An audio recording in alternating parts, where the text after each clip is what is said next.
Hello, my name is Delaney, and for this project, the first thing that I'm going to be talking about is this perfume that I got from Marshalls. I think that it falls into the category of ideal self because perfume is chosen to enhance how other people perceive you. I also think that it could fall into the social self just because perfume is something where I think the person wearing it usually can't smell it after a while, and it's mostly just for the people around you.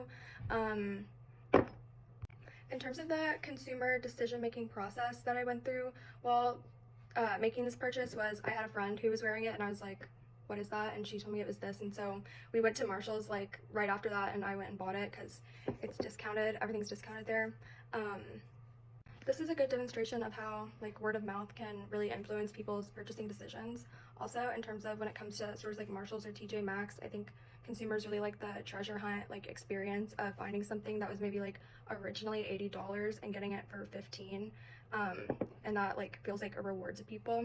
I'm also way more likely to buy something if one of my friends has it and they enjoy it. It's more like reliable than reading reviews online for a product. So because my friends are so loyal to this perfume and they have such strong brand loyalty, that provides a lot of social proof for me to therefore want to buy it for myself. So the second products that I decided to do for this project would be crochet supplies. I got this from Joann's Fabrics for like $5 and like $3. I think that this would represent the extended self because it's more of a creative project and it's a form of self-expression through crafts.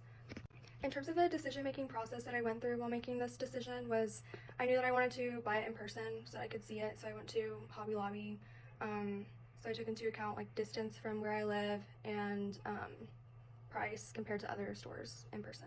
Some implications that this has for people who market crochet supplies would be I think that they definitely like have to lean into the community aspect of like going into physical craft stores is like a tactile experience, so you can see what you're buying, and there's also a ton of inspiration in craft stores for that gets you to buy craft supplies that you don't even need and are probably never going to use. So I think that that's like a big part of the shopping experience in terms of that. So speaking of craft stores being very good at making you buy things that you don't need, my next product I'm going to be talking about is my scrapbook supplies that I have. This is also from Hobby Lobby, and it's just like, it's not even filled out all the way. It's just got a bunch of the papers and the book itself, so it's not done. But I think that this is also a good example of extended self in the mix.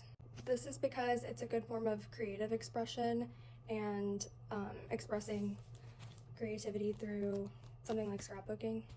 In terms of the decision making that I thought about while making this purchase, again, I just got inspiration from Pinterest, seeing people make scrapbooks on TikTok and Instagram, and being inspired by that. I do the Crochet Club social media, and so a lot of that is making like digital scrapbooks, and so I wanted like a physical version, so I bought this to make something like that.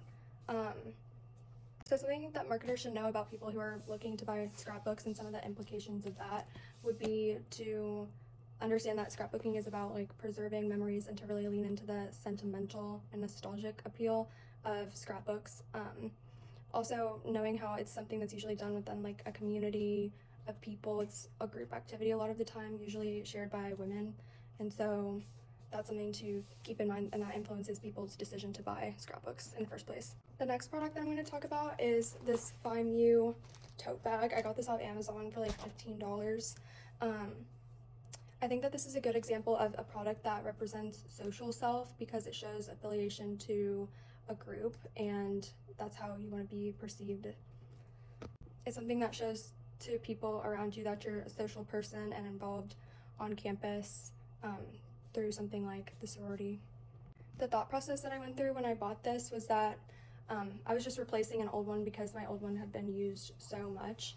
I also don't like wearing backpacks. I don't like backpacks at all, so I needed a new tote bag to go with my outfits. So some of the implications that marketers might have to deal with when trying to sell something like a FIMU tote bag would be to understand that people are buying it for functionality and style, and that it has to work for both.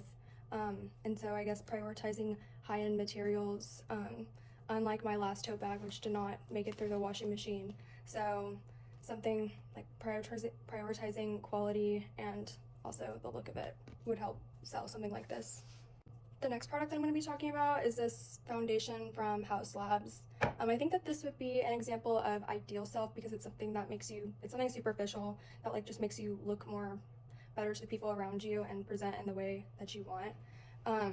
The consumer decision-making process that I went through when I decided to buy this was I went to Sephora because I prefer going to Sephora instead of like a drugstore for something like foundation because of the like buyer experience.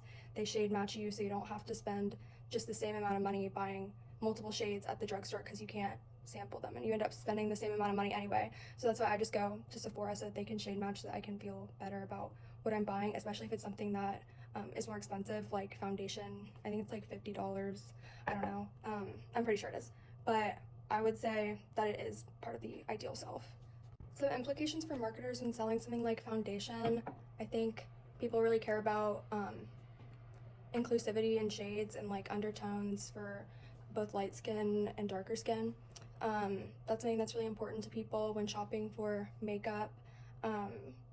Another implication for marketers would be like price for the quality that you're getting. It's always a cost-benefit analysis when it comes to something like this of if you're going to spend money on it, is it really worth it? And so it has to be in order for people to buy it. The next product I'm going to be talking about is my laptop. I think that this is a good example of actual self because it's something that's practical and that I use every single day for school, and it's not like the most fancy laptop either. So it's not like to show off, like maybe someone with like a nicer laptop would, it would be more of like ideal self, but I think mine is just more like practical, and so I would categorize it into actual self.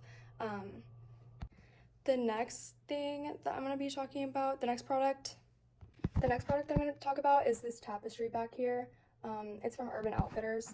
The decision-making consumer process that happened when I bought this was, I think I was in high school and I really wanted it, and my little brother got mad at me and he like ruined one of my things in my room, and so my mom made him buy this for me as a punishment. So that was my decision-making process when buying it. I also wanted something for my dorm for college to make it more cozy. I think that this is an example of extended self because it's a form of self-expression and like showing your taste in something like decor. I also think that it could be something like social self because I feel like the cuter your dorm is, then the more like people are going to want to hang out in it, and it's going to be like the room people want to hang out and do homework or whatever. It also could fall into ideal social self because it's something that like is meant to project a certain aesthetic. I mean, everyone has their own taste in like decor and stuff, and it says something about each person individually and what their taste is. The next product I'm going to talk about are these lights that I keep in my room, the string lights. I think that similar to the tapestry, this is an example of social self because nobody likes using the big light in the dorms, and none of my friends will hang out in my room if my big light is on. And so I think it's an example of like social self because it's meant to create like a vibe in your room. I think I would also categorize it into actual self because it does serve a practical purpose of like sometimes the big light is just way too bright in the evenings or the mornings, especially if you have to live with a roommate. And so I think it obviously also serves a practical purpose. I think some implications that like marketers have to think of when they're trying to sell something like lights would be showing how it's multi-purpose. Like you can use these in a dorm, and when I move out, I could use them in an apartment or I could put them on a Christmas tree. And so it serves multiple purposes. It's functional. And so marketers can highlight those features of how it can serve aesthetic purposes, functional purposes. It can be like a form of expression. It's part of how you decorate your space. So yeah, those are the 8 products that I wanted to talk about in this project. Thank you for listening. Bye. Have a nice break.